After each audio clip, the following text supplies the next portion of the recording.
नमस्कार मित्रांनो, आज आपण ओशो यांचा एक असा संदेश जाणून घेणार आहोत जो आपल्या विचारसरणीत बदल घडवू शकतो. ओशो म्हणतात, माणसाच्या दुःखाचे सर्वात मोठे कारण म्हणजे तो इतरांसारखे जगण्याचा प्रयत्न करतो. स्वतःला ओळखण्याऐवजी तो दुसऱ्यांचे अनुकरण करत राहतो.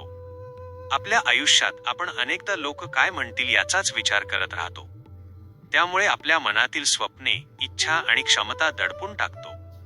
पण प्रत्येक माणूस वेगळा आहे. प्रत्येकाचा मार्ग वेगळा आहे. ओशो सांगतात की खरे सुख बाहेरच्या जगात नाही, तर आपल्या मनाच्या शांततेत आहे. पैसा, प्रसिद्धी किंवा मोठेपणा यामुळे काही काळ आनंद मिळू शकतो, पण कायमचा आनंद स्वतःला स्वीकारण्यात आहे.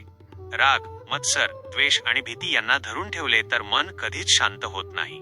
म्हणून दररोज काही मिनिटे स्वतःसोबत शांत बसा. आपल्या श्वासाकडे लक्ष द्या. मनातील विचारांना फक्त पहा. हळूहळू मन शांत होऊ लागेल. दुसऱ्यांना बदलण्याचा प्रयत्न करण्यापेक्षा स्वतःमध्ये बदल घडवा. जेव्हा आपण बदलतो तेव्हा आपल्या आयुष्यातील अनेक समस्या आपोआप कमी होऊ लागतात. अपयश आले तरी निराश होऊ नका.